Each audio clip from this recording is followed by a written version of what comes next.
What's going on, bottom line viewers? It's Mitch here, live for your Week 11 NFL picks. We have some great games this week in the NFL, and you know what the drill is. I'm here to pick, preview, predict each and every game, giving you my straight-up pick, my pick against the spread, and my score for every matchup in the NFL for Week 11. Before I do that, make sure that you follow me on social media at TheBottomLineView, as you see there in the corner, at Mitch Milani on Twitter, where you can get my amazing tweets, where yesterday I was tweeting about the Spider-Man trailer that dropped. The OGs are coming back. I'm very excited about that. Let me know if you're excited about that in the comments section. And you can also subscribe to the channel for weekly NFL picks, best bets, live streams, reactions, rants, and more. We've got weekly picks, weekly best bets, NFL review show, all of it. All 32 teams in the NFL are covered here on the Bottom Line View. Also, make sure you do Gronk Spike that like button and subscribe to the channel for more. Gronk Spike that notification bell for the latest upload and to be notified when I'm live. What's going on, everybody? Nice to see you. Scorpion in the chat. We've got Mr. Drakeford himself. He is in the chat. Big Al says, what's up, Mitch? Third to Gronk Spike that like button. What's up, Big Al? Nice to see you, man. Jimmy is in the chat.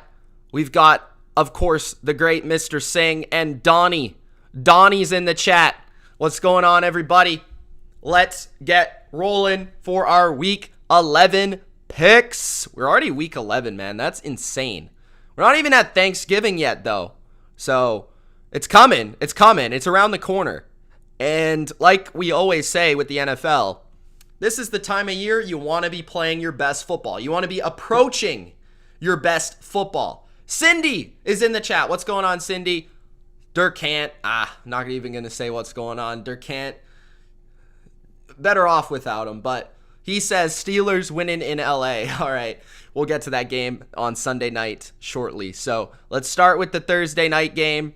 We've got the Patriots. We've got the Atlanta Falcons. New England favored by a full touchdown and extra point. Now, this is pretty crazy because I bet this game already, as I talked about on my early look ahead on Tuesday, which is a new show every week I'm doing on the channel, guys. So if you want more BLV content, that show is likely to come out on Mondays from now on. But I put it out this week on Tuesday, where I kind of give you my early picks, my early bets, and that sort of stuff on that show. So that's going to come out every single Monday during the day from now here on out. I just wanted to add another layer of some gambling NFL content because I know that you guys support that and enjoy that, and a lot of my viewership is from that. So I said, let's add another show to the shows on the Bottom Line View. So on Monday, that's coming out. But I talked about it that I took New England -4 on like Monday.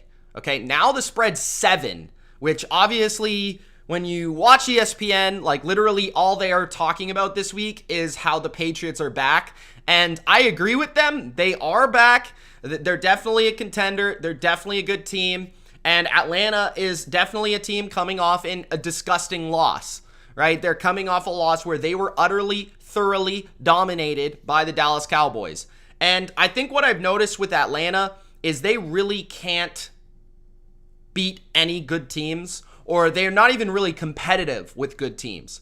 I don't think they have enough talent to compete with good teams across the board. You really look at their roster, and they don't have many above average players. Like, really.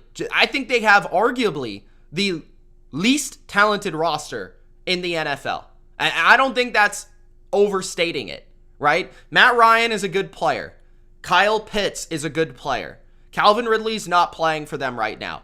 Their offensive line, Lindstrom is maybe a good player. They don't have a running back. They're using a kick returner as their primary offensive weapon, right? Before this, Cordell Patterson was never anything in the NFL. Now he's an all-star. He's their best wide receiver, best running back. Their defense really has Grady Jarrett, Deion Jones, and A.J. Terrell. Everybody else kind of stinks. So Atlanta's roster is bad. And I think New England's roster is low-key good, and not a lot of people know that. You know, when you really look at their roster, they're not elite in every category, but they're weak in 0 categories. And this is something that I haven't brought up about the Patriots that I think is back in New England. So New England's had better rosters, they've had better teams, but I think the New England Patriots, and I think a big shift happened this offseason with Bill Belichick, the Patriots might be the biggest team in the NFL. And this is something that I don't think people realize. When you watch New England play, they are very physical. And when everyone is on the field, all their good players, they might be the biggest team in the league. And I mean physically biggest team. Like Trent Brown, Shaq Mason, Michael Onwenu. Like, these guys are huge, okay? You've got N'Keal Harry blocking people and freaking throwing Myles Garrett to the turf. You've got fullback Jakob Johnson. You've got Ramondre Stevenson, running back, like over 6 foot, 230 pounds. You got Damian Harris. You've got 2 tight ends who play a lot, and Jonnu Smith, Hunter Henry, big players. You've got a defense with lots of 300-pounders now, right? That was something like the last 2 years where they were kind of smaller. They didn't really have that beef, but now they got Devon Godshaw, and they got Davis in there, and they got Lawrence Guy in there, and they got like 15 linebackers who are just massive, like Matt Judon, Dante Hightower, Jawan Bentley, Kyle Van Noy. Like, this team is big. Even their safeties are big. Kyle Duggar is basically a linebacker who plays safety, but he's just a freak show. So, like, the Patriots are one of the biggest, most physical teams. And what I'm getting at here is that's a problem for a lot of teams, especially a team like Atlanta, who is really small. Like, if you went through and just measured the weight and height of the Atlanta Falcons and compared them to the New England Patriots, the Patriots and probably Trent Brown would just eat them for breakfast, right? Like, look at the Atlanta defense. They don't have enough size here to be able to, like, stand up to this Patriots run game. Even the Cleveland Browns were ate for lunch in that game, and they're supposedly a very talented roster, but just because they were physically smaller than New England, right? So that is a New England Patriot classic team. Throwback, to early 2000s. And when you look at this matchup, I think it's going to be tough for Matt Ryan and company to move the football because I think he's going to be under pressure a lot. Just like Dallas put him under pressure, I don't think New England's going to be scared of any of the weapons. Therefore, they're going to put a double on Kyle Pitts as much as humanly possible. Patterson may or may not be playing in this game. Not quite sure yet, but if he plays, he's not 100%. And then defensively, I just don't see Atlanta being able to stop the run enough, allowing Mac Jones to kind of, just sprinkle in a few nice touch passes here and there, not have to be the primary option to move the ball. And their offense is a well-oiled machine right now. I mean, low-key, one of the most consistent offenses right now in the NFL is New England, which is surprising because they're not like an all-world offense, but they're very effective.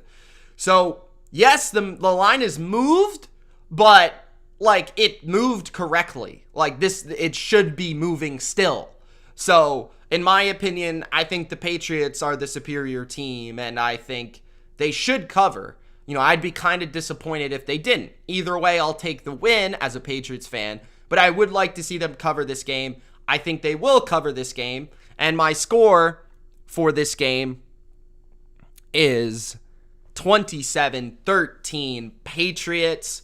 I don't think they're going to get into the 40s again this week, although that would be extremely impressive. But a solid win. Thursdays can be a little wacky, and going on the road can always be tough on a Thursday. But ultimately, when you have a great coach versus a rookie coach on a Thursday, that's a huge advantage. That really plays a role, and I think New England wins by double digits in this game, 27-13. What's going on, Turtle? He says, oh, nice, you got a poster of the 4th best Spider-Man. You mean the 1st best. By far. Not even close. What's going on, Mr. Fulton? Joshua, how you doing? Ryan, what's up? Wow, Durcan actually had the same score as me. All right, next up, we've got the Baltimore Ravens at the Chicago Bears. Now, this spread recently moved. I saw Baltimore -6. They were -7, or I think it's -5 now, maybe, possibly, potentially. I didn't update this today, so this spread is from last night, I believe. No, or this morning. But either way, Baltimore -6. That's what I'm going to go with here, because I think eventually people will be betting on Baltimore more so than Chicago. So I've got, in this game, it's interesting because I don't know whether or not to trust the Ravens. They haven't necessarily earned my trust, because that game versus Miami is legitimately concerning to me. Like, it wasn't like Miami went out there and just absolutely confused Baltimore with some sort of scheme we've never seen. They legitimately just zero blitz them for like 90% of the game. Zero blitz, guys, is basically having man-to-man on the perimeter on your wide receivers, and zero means no safeties, right? Cover 1, 1 safety, cover 2, 2 safeties, right? So zero is no safeties. And they're just sending the house, essentially. Engage 8 on Madden. That's what they're doing. How do you lose to that if you're a good team? How can you not pick that up? How can you not be prepared for that when Brian Flores is known for that? Offensively, you've got potentially Latavius Murray back at running back with Devontae Freeman. They released Le'Veon Bell, wasn't getting it done. So maybe there's a little bit of added there, but I'm not really going to be too excited about that. Mark Andrews, Marquise Brown have been the primary options, but I do think they need to use Rashad Bateman more. You know, when you watch him, he's the most reliable, consistent receiver. Marquise Brown is a big play guy, but they almost target him too much underneath. In that Miami game, he did not play well. I'm hoping that John Harbaugh and this staff can bounce back from that. And I'm hoping that the defense does enough here where Don Martindale is really good at creating pressure, especially versus bad offensive lines and quarterbacks that like to hold the ball like Justin Fields. But Fields has been playing better, right? You know what was surprising? I saw that stat this weekend. Did you guys know that Chicago held the record for the most home wins in NFL history until Green Bay broke it? I mean, that was one of the most shocking stats I've ever seen. Chicago had the most home wins. I did not realize that at all. Now, they're at home in this game. I do think this game is going to be close because most of the games Baltimore has played this year have been close outside of really the Chargers game. So I think it's going to be close. And I expect Lamar Jackson to rise to the occasion and win this game. I'm not too scared about the Bears secondary. Roquan Smith's good. I don't know the status of Khalil Mack, but they've got a decent front seven. I just can't trust Fields making enough plays here versus Don Martindale's defense. So I've got 24-10 Baltimore in this game. I feel like it's probably going to be 17-10, probably like a grinded out type game. And then Baltimore in the fourth quarter has like a put away drive and puts that statement on the game, the exclamation point on the game. Could be closer, but I got 24-10. So ultimately, I would lean towards Baltimore covering this game. I initially talked about how I would probably take Chicago in the points, which, I mean, I wouldn't blame you if you did. I just think coming off of a 10-day situation where you've got to prepare for this game and you're Baltimore and you're a bit pissed off, you had a really bad performance. Usually John Harbaugh is one of those coaches that can use that to his advantage, can motivate his players, and can fix the flaws of his football team.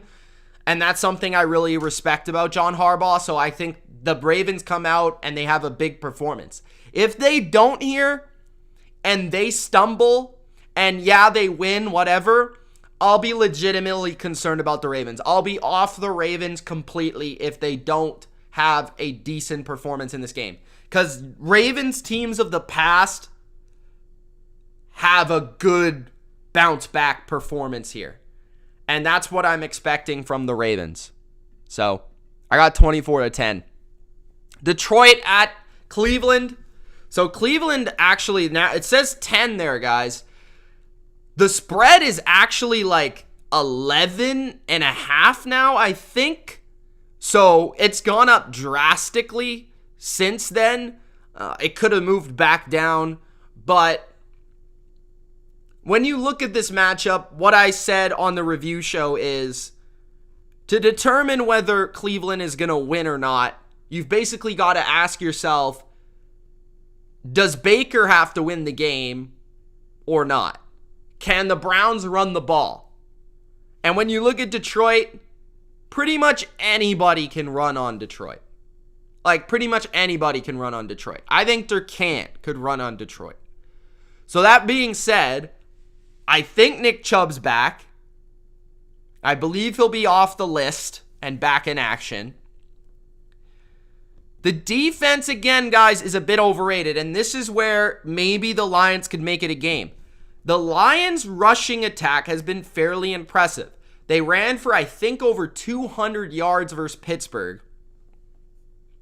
DeAndre Swift had a big game. They've got that Jefferson kid who had a big game. And the Lions, I think, can push around the Cleveland front like New England did to some way, shape, or form. So if they can do that, I feel they can somewhat be in this game. But I'm not sure if I trust Detroit here. It's on the road. I don't really trust Jared Goff, and Cleveland really needs this game if they're going to stay in that wild card / AFC North race. I think the Cleveland scheme is not something I'm worried about here, where they're just way more talented. They should be able to impose their will. And when that is the case, I lean towards the Browns. So in that case, I will take the Browns, and I will take them 30-17.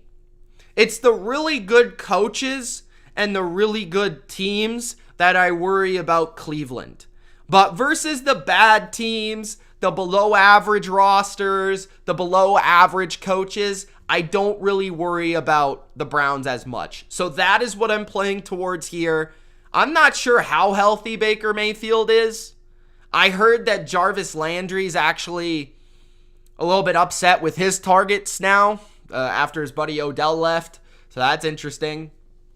But Cleveland's got to have this game. You got to think that they're going to be playing hard. You got to think that they are going to come out and prove that they're not a joke after that embarrassing loss. So they're back at home in front of the dog pound. I will take them to win. I will take them to cover. Although I will say I would stay away from this game as a bet. I just think the Lions and the Browns are too unpredictable on both sides, right? The Lions have played some close games, but you can never really predict when those close games are going to happen. Last week it was predictable because Mason Rudolph was the quarterback of Pittsburgh, and Pittsburgh, you know, they don't really have a great offense. Well, the thing with the Browns is when they run the ball, they do have a great offense. So that's what I'm really leaning towards in this one. Next, this is a really interesting game. I feel like this is one of the best games of the week. Guys, if you haven't already, make sure you do Gronk spike that like button, and let's continue. So we've got the Packers and the Vikings. Personally, I think this is one of the best games of the week. The Packers didn't look so hot on offense last week. Really, they struggled to move the ball for a majority of the day. And their defense won that game at home versus Seattle. Russell Wilson struggled. Last year, the Vikings split with the Packers. I was actually surprised to hear that Kirk Cousins is 500 versus Aaron Rodgers in his Vikings career, which is interesting. I have, in this game, a feeling that the Vikings are going to show up. The Vikings are a good team at home. The Vikings at home, very loud. Fans are very rowdy. That stadium's tough to play in. And when I look at the Packers, they're a team that doesn't really right now create a lot of explosive plays. So I'm not really worried too much about the Vikings secondary here. Plus, I believe they're getting a little bit healthier. Harrison Smith, Patrick Peterson. I don't think Peterson will be playing in this game, but I'm pretty sure Harrison Smith will be. Eric Kendricks is playing really, really well. I think that's somebody that's kind of been flying under the radar, but he's been playing really, really well. The defensive front isn't as strong as it was with the Vikings without Hunter, but they've still been able to create some pressure through some of their blitz packages that Zimmer puts out there. I was impressed with their performance on both sides of the ball versus the Chargers, especially offensively. Justin Jefferson right now is pretty much uncoverable. Adam Thielen is still a very, very good player, and even Tyler Conklin is producing for them as a number 3 option. Dalvin Cook, Madison, their run game can still get it going.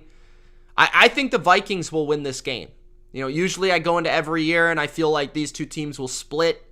I voted or ranked or whatever you want to say the Packers as the number 1 team, and I feel they deserve that at this moment in time. But there's always those matchups and those division games that do give even the best teams some issues, and I feel like the Packers are kind of due to slip up here. Their offense just hasn't been overly impressive to me. If Rodgers can eat apart this secondary, then sure, the Packers could go on the road and win. But I think the Vikings are going to be able to control this game on offense. I think they're going to be able to throw to these receivers with matchups on the outside. And I think they're going to be able to score some points. So the Packers defense that's been playing really well is going to have a real test here. I think the Vikings are going to pull off the short upset, 24-23 at home. Potentially last drive sort of thing. Usually the Vikings, regardless, play a really close game versus just about everybody, and maybe the luck swings in their direction this week. The Vikings, I feel, have been a little bit underrated all year just because they've lost a lot of games they shouldn't have lost. Their record should be closer to 6 or 7 wins, and really they're like a 4 or 5 win team. So this will not be an easy game for the Packers. I am going to be bold and take the upset in the NFC North with Minnesota over the Packers. Now, one other thing I do want to say about this is I think it's interesting. A.J. Dillon is going to be the primary back for the Packers. Aaron Jones is likely out for this game. I think A.J. Dillon's been the better running back this year for the most part, just when you watch the two of them. But I do think the dimension of Aaron Jones as a receiver does hurt this offense. And I think I can't fully buy into Green Bay as a Super Bowl team until they actually prove offensively that they can get a number 2 option in the receiving game, because I think they're going to need that in the playoffs. This is a spot where you can prove that, right? That's what I'm really talking about with the Vikings, is you can beat the Vikings by passing against their corners, trying to take advantage of their corner play, but it can't just be Devontae Adams. You're going to have other options to make that work. So we'll see how that goes. I think this is a big game for Green Bay to prove to me that they've got those options to make those plays. But until they do so, I might just be a little skeptical about whether or not they can truly win the Super Bowl. So that's that game. Next up, we've got the Houston Texans and the Titans. This is a funky game, man. I really have had a feeling. I went for a walk with my dad earlier. I was like, he was talking about how he has Ryan Tannehill starting this week, and I was like, man, I don't know what it is, but I have a feeling the Texans are going to make this one close. I'm not saying they're going to win, but I feel like this one is going to be close. And I think part of it is the Titans' offense hasn't been very impressive. They weren't very impressive versus the Saints. I can kind of excuse that because the Saints have a good defense. But the week before versus the Rams, they weren't good either. And really with Derrick Henry not there, they haven't been super impressive with the ground game. And Ryan Tannehill's still played pretty well, but not like excellent. And their receiving weapons are just kind of below average. A.J. Brown had 1 catch for 3 yards versus the Saints, which he's got to do better in this matchup. But the Texans are kind of a strange team because they've played a lot better with Tyrod Taylor. And they're somewhat competitive with Tyrod Taylor. Their offense isn't atrocious. Like, they've got decent NFL player. Like, Brandon Cooks is a good player. They've got capable running backs, David Johnson and company. They've got Nico Collins and Chris Connolly, and their offense isn't a disaster. Now the problem is the offensive line isn't great, and that could be an issue in this game versus a Titans front that's been very, very good. So if the Titans run away with this game, you have to think it's because their defense makes a couple plays up front. But Tyrod can manage a game and keep it competitive and close and make a couple plays here and there. And then defensively, the Texans' defense isn't all that bad. I mean, they play decent. They play a lot of cover 2. They kind of make you earn it. And with the Titans' run game not being as good as it's been in the past, that might hurt them in this game because I don't think they're going to be able to create those chunk plays in the run game, and their pass game just isn't as good. So I feel like the Titans are going to win, but I do, for whatever reason, call it a gut feeling, whatever, I feel like it's going to be close. So in this game, I'm going to take the Titans to win, but I will take the points, the 10 points, the 10.5 points, whatever it's going to end up being. I will take Tennessee to win 20-13 in kind of like a grinded out game. Another factor here could be the fact that the Titans, might come out a little sluggish in this game because they've been on such a long winning streak, and they've probably gained so much confidence that sometimes when you're a really good team and you're riding a real high, you play a bad team on your schedule, and sometimes you just come out a little slow because you just expect to win and you don't play with the same effort. You don't get up for that game. That can definitely happen as well, and that could happen in this game. So I'm going to take the Titans to continue their win streak here versus a bad Texans team, but I do think AFC South rivalry, Texans will keep it a little bit interesting, more interesting than people expect. So 20-13 Titans is my score. Next, call this one of the games of the week as well. We've got the Colts and we've got the Bills. This one is the shocking spread of the week. I think this is a clear-up bad spread for Vegas. I think if you're betting on the Bills, you're going to lose a lot of money in this game, in my personal opinion. Now, I could be totally wrong, and I could be jinxing the Colts here, but this spread should not be 7.5. I could understand 6. I could understand something like that. 7.5 is too many points. I mean, I could see the Colts winning this game, right? So in this game, we go to Buffalo. This is the same place it was played in the AFC wildcard a year ago. Buffalo hosted. Buffalo's offense at that point was really riding a high, and they were one of the best offenses in the league at that point in time. Defense wasn't as good, but they were getting closer to what they are this year. Phillip Rivers played really, really well in that game, and I would argue that the Colts kind of outplayed the Bills in that game. If it were not for some fourth down conversion failures, they could have easily won, and really Josh Allen pulled some stuff out of his hat in that game that allowed them to win. The Bills have beat up on a lot of bad teams this year, and I have a problem with that because now they're playing a Colts team that's actually low-key kind of good. Like, they're sneaky.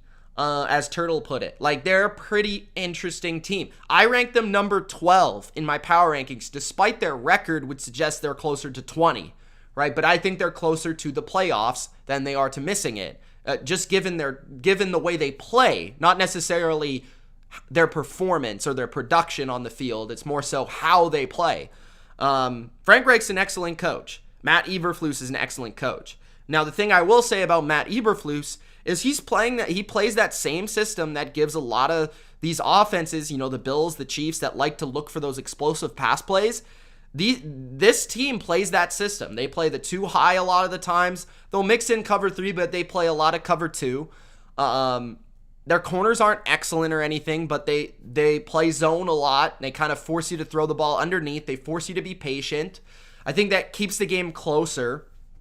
Josh Allen sometimes struggled with that.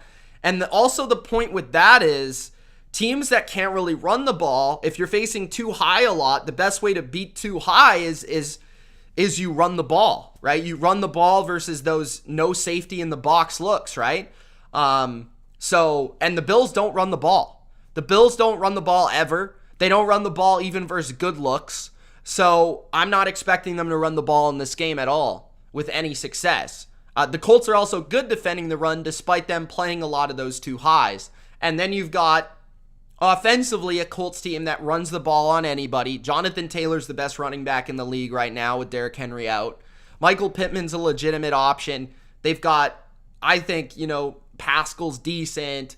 Mo Alley Cox probably a little bit underrated and underused, in my opinion. Nyheim Hines out of the backfield. As long as Carson Wentz doesn't turn the ball over and take a ton of sacks, the Colts offense should be able to move the ball consistently in this game.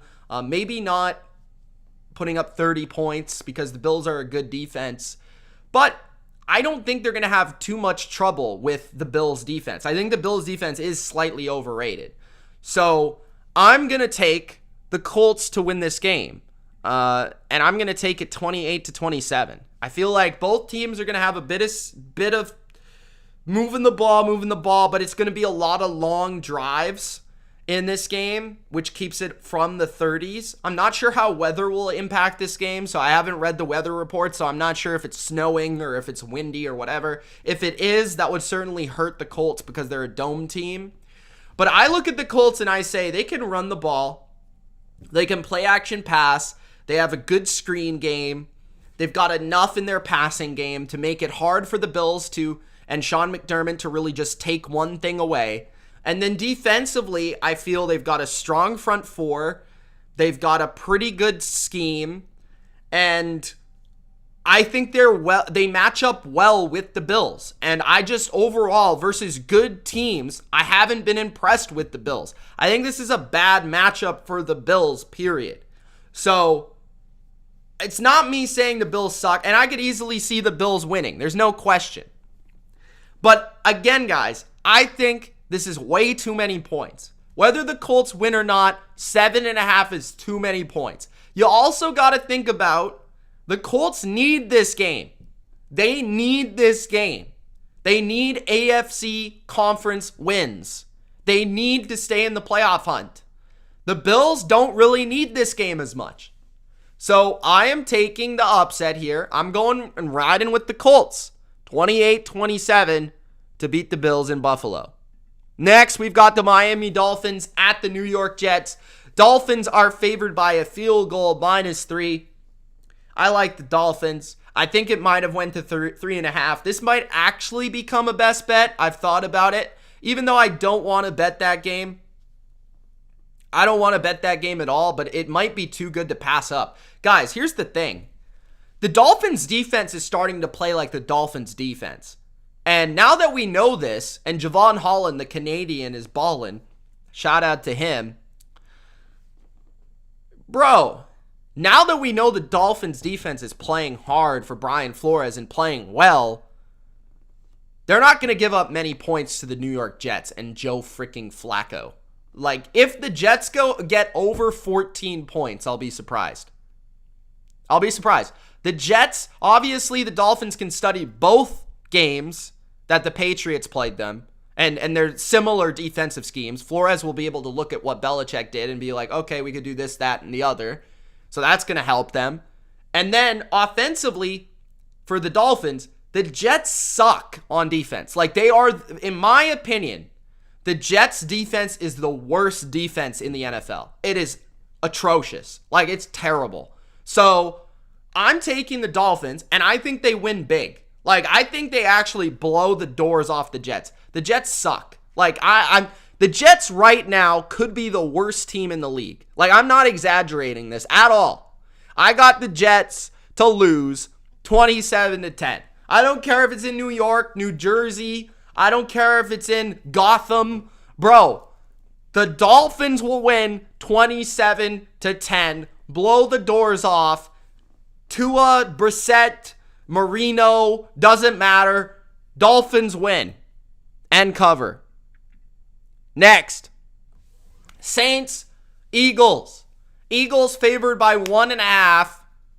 I don't know why. Okay, the game is in Philadelphia. I get it. The Eagles are playing better. They beat the amazing Broncos. The Saints are still a quality team, and the Saints have a better roster than the Eagles. Now, the Saints also match up well with the Eagles. People just don't understand the Eagles. They don't understand the Eagles. The Eagles are good versus teams that aren't good up front, period. That is not the Saints. The Saints are only good up front. That is what they do. They're good on defensive line. They're good on offensive line. The Eagles aren't good unless they dominate the line of scrimmage. That's what happened versus the Chargers, even though they lost. That's what happened versus the Broncos, right? Broncos aren't as good as you would have thought at the line of scrimmage because they don't have Von Miller. They don't have Bradley Chubb. They're missing a lot of guys that you thought they would have, right? The Saints lost a close one to the Titans. And yes, it's a loss, but it was close. They could have won that game easily if not for a couple of bad referee calls and just a 2-point conversion. They could have tied at the end of the game. So they played the Titans very, very well, who's also a very physical team. So, yes, it's on the road. Yes, it's a dome team going outside. But I like Sean Payton. This is another key here. Sean Payton versus a vanilla defense is money. Like, the Eagles' defensive scheme is a joke and a half. So, give me the Saints. I don't care if it's Trevor Siemian, Shanahan. I don't care, bro. I'm going 23-20 Saints. Obviously, I'll take the points. We got the 49ers at the Jacksonville Jags. 49ers minus 6.5. I've got the 49ers. Now, what does scare me a little bit in the back of my mind is that the 49ers haven't been very trustworthy. Durkant keeps reading my scores. Stop reading my scores. Jacksonville has been a little bit better than I've given them credit for recently. And that's burned me in my bets. And I have to live with Urban Meyer being better than I thought. But the 49ers, I think, have turned the corner. I think the Arizona game was a little bit of a blip in the radar. Their offense was really good in that game. They just turned the ball over. They had stupid fumbles. Okay, a couple fumbles. They were moving the ball. The offense is really what I've been impressed with. Shanahan knows what he's doing now. The offensive line's playing better. They're playing tough football. Kittle is a clear important piece to them. Brandon Ayuk's more involved. Debo's playing like Debo. Obviously, Eli Mitchell's a stud. And Jimmy's playing efficient football. And they're running the ball really well, which is what they need to do to win. Defensively, they're okay. They're nothing special, but they're okay. They played really well versus the Rams. Their front is pretty good. They've got some speed, pass rush, but their secondary is a little weak. I don't expect the Jags to take advantage of that. They're not going to do anything. I think Robinson's a little bit banged up. I don't think he's really going to be in there. Dan Arnold, as many receptions as he's getting every week, and as much as I like to have him in fantasy as a little option at tight end there, Fred Warner's not scared of that guy, okay? So, I like the Niners. I just think they're on kind of a little bit of a roll now. They're starting to feel themselves. I think they've got to get this win. They're obviously in contention for a wild card spot. I think they're starting to put it together. So I'm going to take the 49ers here, 34-20. I think they put up another 30 burger in this game. Jacksonville maybe scores, a touchdown at the end there. Trevor Lawrence puts up some garbage stats and stuff like that. I think it's going to be like a 27-10, 34-10, or 34-13. Then it's like 34-20, and that's kind of the way it goes. Like, I think the Niners pretty much dominate this one from front to back, but I am a little bit, and just in the back of my mind, a little bit scared that Jacksonville might be a little bit better than I give them credit for. But hey, I think the Niners are real right now, so I'm going to ride with the Niners. Next, we've got the Washington football team at the Carolina Panthers. Panthers are favored by 3.5. And this one was out of a storybook. I mean, this one's out of a fairy tale. You've got Ron Rivera, revenge game in Carolina, but then you've also got Cam Newton's return to the Panthers in Carolina versus Ron Rivera. I mean, could it have been written any better than this? I don't think so. So, I look at the Panthers. I think here's the problem with the Washington football team. They won a Super Bowl on Sunday. And just like the Saints, when the Saints beat the Bucs, what happened? They lost the following week to a team that's not as good as them. The Panthers defense is one of the three best in the NFL. In my opinion, the three best defenses in the NFL are the Patriots, the Saints, and the Panthers. Those are the three best defenses in the NFL, for my opinion. Carolina's on that list. Carolina's got a legit pass rush. Carolina can get pressure on Heineken. He's going to throw picks. He's going to fumble. He's going to get sacked. He's an interception waiting to happen. He's a fumble waiting to happen. Panthers will capitalize. Okay, I do like what I've seen from Washington's defense a little bit more so the last 3 to 4 weeks. But I think Carolina, Cam does enough. He's not going to force it. He's not going to try to make too many big plays. They're going to get the ball in the hands of McCaffrey. They're going to get the ball in their hands of the playmakers. And then here's the difference with Carolina now. When they get in third and short, when they get in the red zone, oh boy, you got to deal with Cam Newton and Christian McCaffrey in the backfield now. So you're not stopping that. Okay? Third and inches, that's a touchdown. So Panthers, I think they are going to need this game if they want to get in the NFC playoffs. I've got them 20-16, barely covering. I think their defense helps them do so, and I don't think they turn the ball over. I do think Washington turns the ball over, and that's the difference for the Panthers at home in this game. Next, we got the Cincinnati Bengals at the Las Vegas Raiders. Bengals favored by 1. And I think they should be favored for sure. Now, Cincinnati's obviously not a very public team. I think Vegas is definitely a more public team. The Bengals are the better team. The Bengals are the more talented team. The Bengals are in a better spot. I'm scared of the Raiders at this moment. Like, I don't know what to think of the Raiders, is what I'm trying to say. Obviously, they were embarrassed by the Chiefs. I don't know how much of that is the Chiefs and how much of that is the Raiders just falling on their face. So it could be one or the other, or it could be both. It could be, I don't know. Like, the Raiders are a tough team to figure out because usually at this time of the year, they start to slide. They start to get worse. They start to regress. But there's been a lot of drama with the Raiders, and there's been a lot of things to overcome mentally for the Raiders. And I think that's starting to take a toll on the Raiders. Meanwhile, the Bengals had a bye week, right? They're rested. Hopefully they fixed some of their defensive flaws and some of their offensive flaws. I think the problem with the Bengals on offense is they've got to be better at being a more efficient offense. I think they've been too reliant on big plays. I think hopefully Zach Taylor can realize that they've been too reliant on the big play, and they need to get back to a little bit more running the ball with Joe Mixon, taking the yards when they're there if you're Joe Burrow, setting yourself up behind a bad offensive line to get rid of the ball quickly.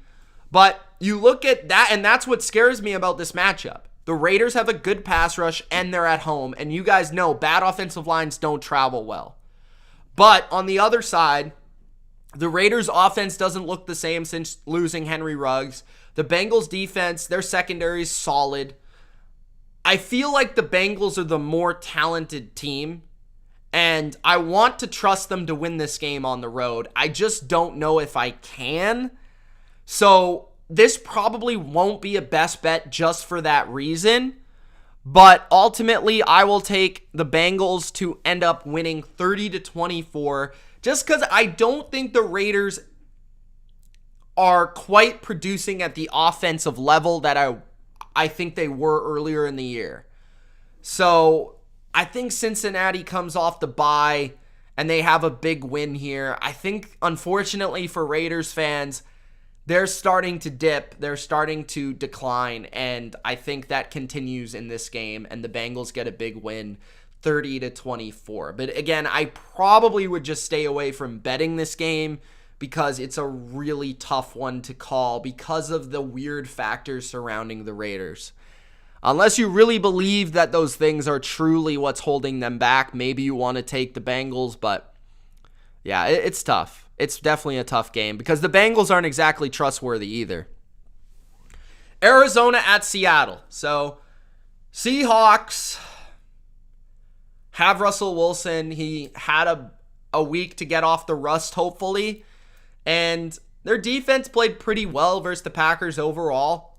They made their fair share of plays. Jamal Adams finally tied Vince Wilfork with his interception total for his career. And the Seahawks are at home, and I really respect the Seahawks' home field advantage. I've been there twice for games, and it's really, really, really loud, and it's a tough place to play. Now, with the Arizona Cardinals, I'm not sure if Kyler is playing or not. I don't think D-Hop is playing or not. Or I should say I don't think he's playing. And defensively, I do think, I was talking again to my dad on this walk. I was like, I just don't think the Cardinals, he's like, what makes the Cardinals corners so good? And I'm like, they're not good. I don't really understand. They're not good. They've got a good scheme. Their linebackers are good, but they're not good. Like, they're just not good. Like, I don't understand that not enough teams have taken advantage of the flaws that they have in the secondary. And if there is a quarterback and if there is a receiving core that can do that, you would think it would be Seattle in Seattle with DK Metcalf and Tyler Lockett and Russell Wilson. Their run game's decent, but if Russell Wilson's Russell Wilson, I think the Seahawks win this game. If Russell Wilson is still feeling the effects of his injury, Cardinals win. And that's kind of how I feel about this. The team that needs this win more is clearly Seattle. Like Seattle, if they lose this game, and this is my deciding factor for who I'm picking. If Seattle loses this game, they're out. Period. They're out. If Seattle loses, they're out of the NFC playoffs. They have no chance. They're not coming back. If they win this game, okay, you've got a chance. You're still in it. Especially because you beat a division foe. You beat a team in the conference that helps your conference record. Therefore, you're still in it.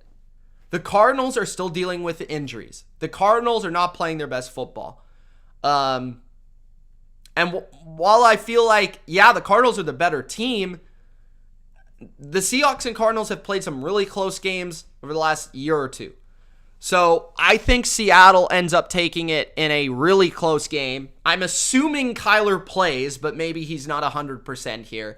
I'm assuming D-Hop doesn't play, which I think D-Hop is a huge factor in these games because he's really the only receiver on the Cardinals that is scary for an opposing defense, and especially a secondary that is not very good in Seattle. So Seattle, I have winning 27-24 in very close, down to the wire, Seattle-like fashion in a desperation victory in this game. Now, I took them last week. Just more so because I wanted them to win, not necessarily because I thought they would win. I think legitimately they I don't want to say they should, but without Hopkins and with a banged up Kyler, if if Russ is 100%, you got to believe they can win at home. So I've got the Seahawks. Ooh, the game of the week and the thumbnail. The Dallas Cowboys at the Kansas City Chiefs. Chiefs are favored by 2.5, which might be shocking to some, but if you've been watching the lines over the course of the last 2 years, you would realize that the Chiefs have constantly been overrated by the books and are basically always favored because they have Patrick Mahomes and they're the Chiefs. So therefore, they're going to take a lot of action. But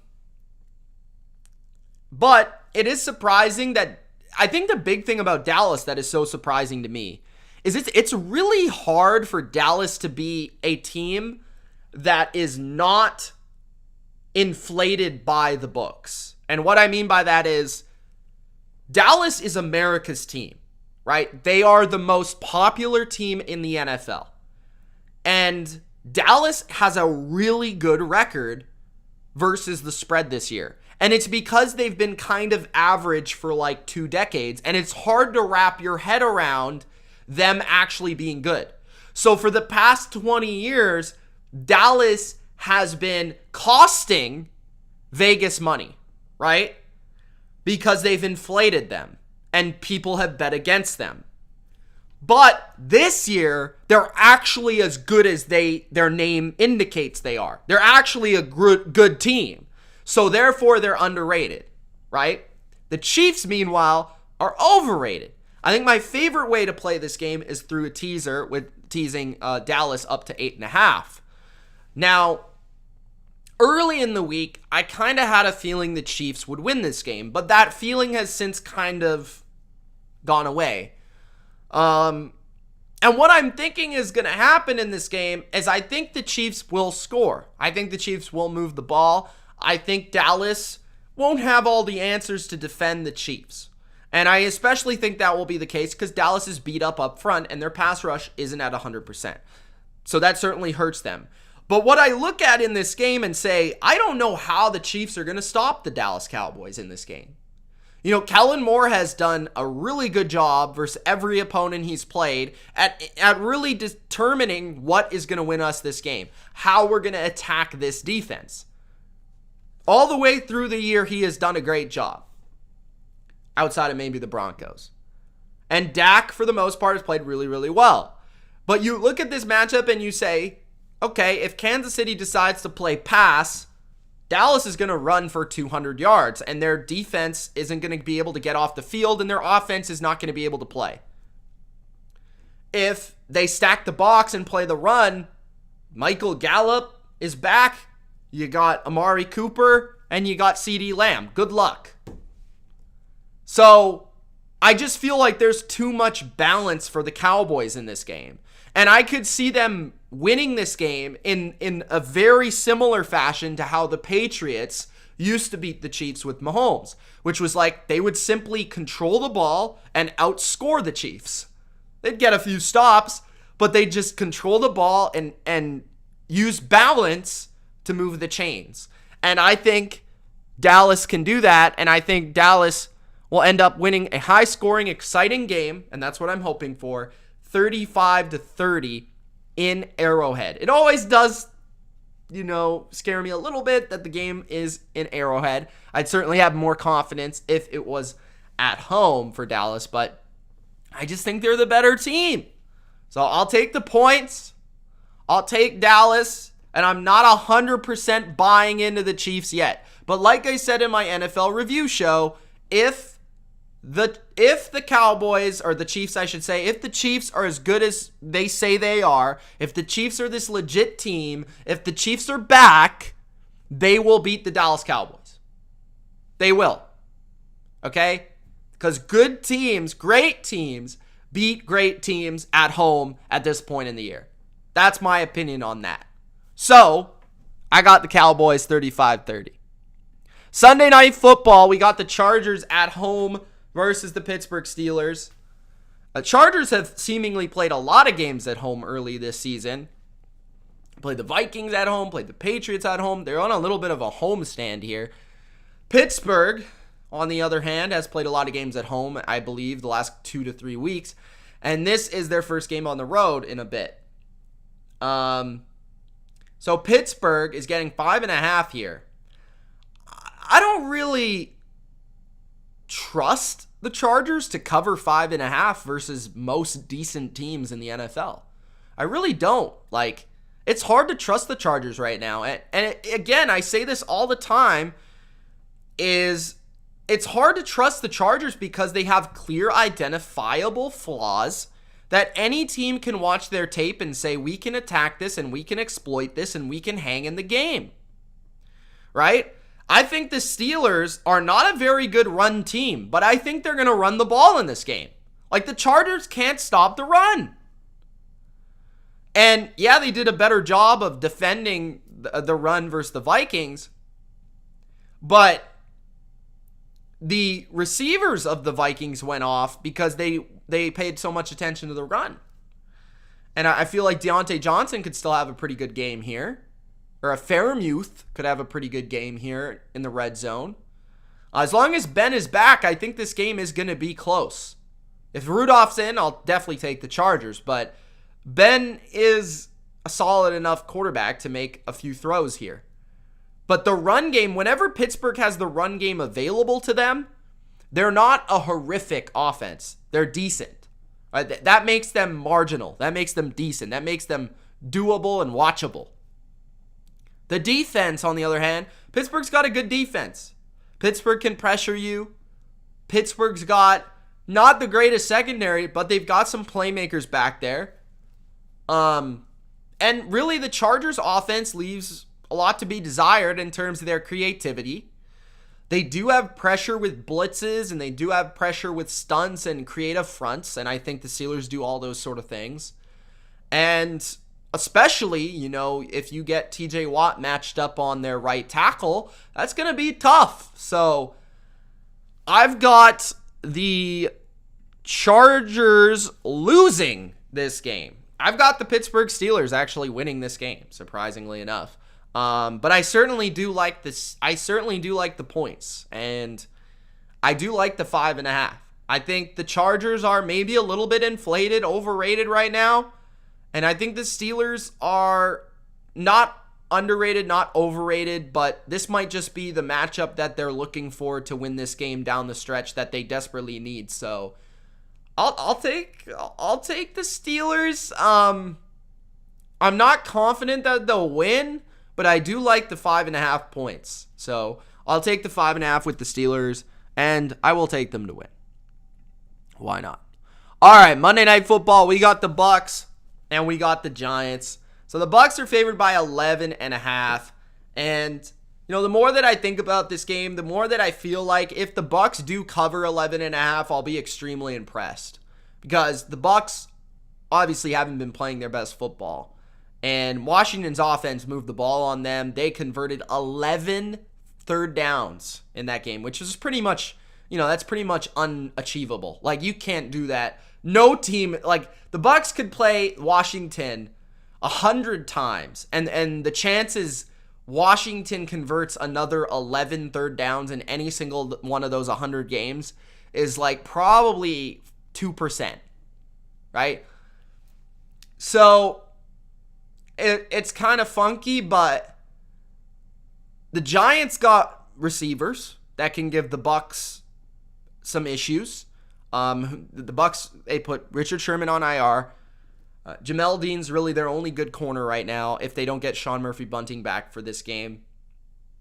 D. Delaney sucks. He's terrible. He's the worst corner in the NFL. And you just throw at him. Like, Washington just threw at him every play. And Devin White, I got to say, Devin White played amazing versus Washington. Like, that guy was a maniac in that game. And the Bucs pass rush hasn't been very impressive. Now, if they show up for this game at home on Monday night, that very well could happen. Vita Vea probably won't be playing in this game. Another factor with Saquon potentially back could open up the run game. I think the Giants played them tough last year. And the defense, they're a New England staff. They obviously have familiarity with Brady. They've got a solid secondary. They've got a decent interior pass rush. Like, everything on paper says this should be a close game. And that probably ultimately means the Bucs win by 20. But that's not what I'm going to predict, because until I see it, I will believe it. So I think the Bucs win. They pull it out at home. They've been very good at home. But I think this game's close. I really do. I think the Bucs win by a touchdown, 31-24. But I think it will go down to the fourth quarter. I just don't have enough confidence in the Bucs defense right now. I think their offense gets back on track in this game. I'm not too concerned about their offense. I just think their defense is a liability right now with all the injuries they have. Until they get their secondary back and they get some of their pass rushers healthier, like JPP, I'm not going to really pick them to allow less than 20 points from anybody. So, yeah, Tampa's just not playing their best football. They got to play better. And until I see that, then I'll pick them to be back to where they should be. But until I see that, I'm not going to, boost them up anymore. It also really hurts. Antonio Brown is Antonio Brown. That guy is amazing. Without him, they're not the same team. Without Gronk, they're not the same team. They don't have those players. If Gronk might play this week, I heard, so that would be a big addition. So it's not me selling the stock of the Bucs long term, because I think most of it is to do with injuries. But them currently constructed are a bit overrated. So I will take the Bucs to win 31-24 over the Giants. I expect an entertaining Monday Night Football game this week. All right, guys. Those are your picks for week number 11 of the 2021 NFL season. If you enjoyed, don't forget to Gronk Spike that like button, and also subscribe to the channel for more Bottom Line View content just like this. Thank you guys for tuning in. Shout outs to everybody in the chat. We've got Sports Fan who's still hating on me. Robert is here. What's up, Robert? We got Neil. He says, like the Bucs need Gronk. That's like saying cake won't still be good because it's missing frosting. Sports Fan says that the Eagles are going to win out. Trey Vid says if Gronk plays, blowout. If Gronk doesn't, I don't know. I hope Gronk and Brown are back this week. My guess is that they probably won't play, but that's my guess. Neil's got 48-3 Bucs. Robert's got 26-17 Tampa. Big Al says Tampa Bay has got to kick it in gear. This may be the game they do. They could. He's got 28-20. Okay. I wouldn't call that kicking in gear though yet. I mean, maybe that wasn't your point, but I think if the Bucs win like 31-17, 31-14, 38, something like that, then that's like an I would be impressed by that, because I think the Giants are a team that do give them, a couple matchup issues, and I do feel like overall the Bucs are just not playing very well right now. What's up, Kevin Card?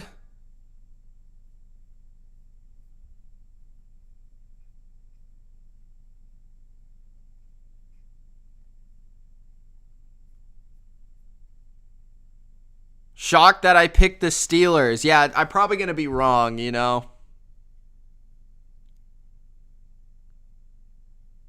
Indy. That's an interesting stat.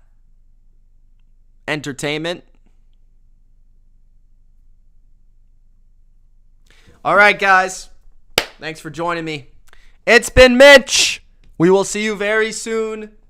And if you weren't here live, make sure you do leave me your favorite picks this week. Let me know if your team's going to win this week in the comment section below. Don't forget to subscribe. Gronk Spike that like button. And we will be back. Peace.